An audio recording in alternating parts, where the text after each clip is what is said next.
Hello friends, நம்ம favourite சீரியலில் அடுத்து என்ன சுவாரஸ்யமாக நடக்குதுன்னு பார்க்குறீங்க. மல்லியை வந்து ஜெயிலில் போட்டாச்சு, இனிமேல் எந்த பிரச்சனையும் இல்லை அப்படின்னு சொல்லிட்டு இவங்க எல்லாரும் சந்தோஷமாக இருக்கு. ஆனால் அதுக்கு மேலே தான் அங்கே பிரச்சனையும் ஆரம்பிக்குது. ஏன்னா இந்த ராஜேஸ்வரிக்கு தெரியாத ஆளுங்கள தெரியாத இடமும் இல்லை. அதனால் அவங்களுடைய பவரை வச்சு இப்போ பயங்கரமான ஒரு வேலையை பார்த்துட்ருக்காங்க. அது என்னென்னா, இவங்க இங்கேருந்து ஒரு ஃபோன் பண்ணுறாங்க. யாருக்குன்னு பார்க்குறீங்களா, அங்கே போலீஸ் ஸ்டேஷனில் இருக்கிறது தெரிஞ்சவங்க மூலிமா அங்கே வந்து யார் ரொம்ப ரவுடியான பொண்ணுங்களை அவங்கக்கிட்ட வந்து இந்த மல்லியை வந்து மாட்டி விட்டு அவளை தர்மடி வாங்க வைக்கணும். அதுதான் என்னுடைய வாழ்நாள் லட்சியமாகவே இப்போதைக்கு இருக்குது அப்படின்னு சொல்லிட்டு இவங்க சொல்ல, கொஞ்சம் நேரம் வெயிட் பண்ணுங்கள், நான் வந்து செக் பண்ணிவிட்டு சொல்கிறேன் அப்படின்னு சொல்லிட்டு ஜெயிலர் சொல்லிடுறாங்க. அதுக்கப்புறமா அந்த ஃபோன் கால் வருது. யார் சொல்லுங்கள் அந்த மல்லியை தூச்சி எடுக்க போகிறது யார், எனக்கு கொஞ்சம் சொல்லுங்கள் அப்படின்னு சொல்லிட்டு சொன்னால், இந்த நம்பருக்கு கால் பண்ணிங்கன்னா அவங்களே பேசுவாங்க. அவங்க தான் ரொம்பவே கூமுட்டை குக்கர் மாதிரியும் கொஞ்சம் கூமுட்டை மாதிரியும் இருக்கிற கொஞ்சம் அராத்தான பொண்ணுங்க. அவளுங்க தான் எப்போவுமே எல்லாரையும் சித்திரவதை பண்ணுவாளுங்க. அவளுக்கு இருக்கிற செல்லுக்கு நான் போகமாட்டேன்னு அழுறவங்க எவ்வளோ பேர் இருக்காங்க. அந்த இடத்துல இவளை கொண்டு போய் விட்டால் கண்டிப்பாக இவளை துவம்சம் பண்ணிடுவாங்க. அதுக்கப்புறம் எப்போ பார்த்தாலும் உட்காந்து அழுதுட்டு தான் இருக்கும். இவங்க சந்தோஷமாக இருக்க போகிறா அப்படின்னு சொல்லிட்டு எல்லாம் சொல்லிட்டு இருக்காங்க. அதுக்கப்புறமா மல்லி வந்து இப்போ ஜெயிலேருந்து அங்கே போலீஸ் ஸ்டேஷன்லேருந்து ஜெயிலுக்கு போகிறாங்க. ஜெயிலுக்கு போனதுக்கப்புறம் அங்கே இருந்துக்கிட்டு கஸ்டடியில் எடுத்து அவங்கள விசாரிக்கணும் அப்படின்னு சொல்லிட்டு அந்த செல்லுலேயே கொண்டு போய் போடுறாங்க. அதுக்கப்புறம் அவங்க வந்துக்கிட்டு கையமுக்கு காலமுக்கு உன் பேர் என்ன அப்படின்னு சொல்லி சின்னதாக ஆரம்பித்தவங்க பின்னாடி அவளை அடிக்க ஆரம்பிச்சிடுறாங்க.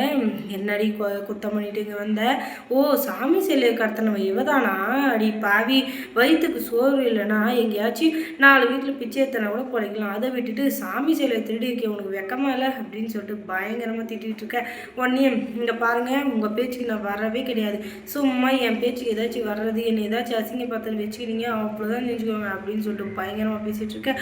உடனே அவங்க வந்துக்கிட்டு, ஏன்டி செஞ்சது கேட்கும் மாதிரி வேலை, இதில் உனக்கு ஒரே கோவம் வேறு வருதா, கோவம் அப்படின்னு சொல்லி ஒரே அடி போலான்னு ஒன்று விட்டதும் அமைதியாக உட்காந்துறாங்க. நம்ம மல்லி வேறு என்ன பண்ண முடியும் சொல்லுங்கள், அவங்க இதுக்கு அவங்க அமைதியாக உட்காந்து தான் ஆகணும்.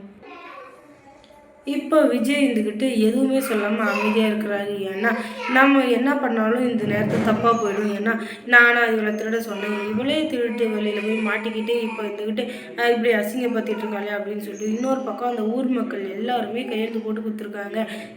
வந்து யார் இந்த சிலையை திருடினாங்களோ அவங்க மேலே கடுமையான நடவடிக்கை எடுக்கணும் அப்படின்னு சொல்லிட்டு. அதனால் எல்லாரும் இப்போதைக்கு சிலை கிடைச்சா போதும் அப்படின்ட்டு இருந்த எல்லாரும் திருடினதே அவதான் அப்படின்னு தெரிஞ்சதும் ரொம்ப கொலவெறி இருக்கிறாங்க. எப்படி அவள் வந்து பஞ்சலோக சிலையை திருடி இருக்கலாம், அதனால் அவளை கடவுள் தண்டிப்பார். அதனால் கண்டிப்பாக அவளை வெளியே விடவே கூடாது. என்னைக்கு இருந்தாலும் அதுக்கான தண்டனை அனுபவிச்சு தான் ஆகணும். வேறு ஏதாச்சும் பொருள்னா கூட பரவாயில்ல, இப்படிப்பட்ட வேலையை செஞ்சுட்டு அவள் நிம்மதியாக ஊருக்குள்ளே சுற்றவே கூடாது அப்படின்னு சொல்லிட்டு பயங்கரமாக திட்டி எல்லாரும் கடுமையாக விமர்சனம் செஞ்சுட்டு இருக்கிறாங்க. இன்னொரு பக்கம் விஜய் தான் என்ன பண்ண போகிறாருன்னு தெரியல. அவர் வந்து இப்போதைக்கு இப்படி ஒரு இது நடந்த மாதிரியே காட்டிக்கல,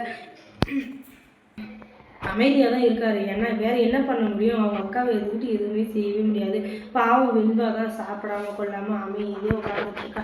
என்ன பண்ணுறதுன்னு தெரியாமல் அவள் வாழ்க்கையில் ரொம்ப பெரிய இதாக நினைக்கிறது மல்லி தான் ரொம்பவே கஷ்டப்பட்டு அவங்கள வந்து பாசத்தை ஊட்டி வளர்த்துருக்காங்க. இப்படிப்பட்ட அம்மாவை மிஸ் பண்ணிட்டோமே அப்படின்னு சொல்லிட்டு அந்த குழந்தை அழுது.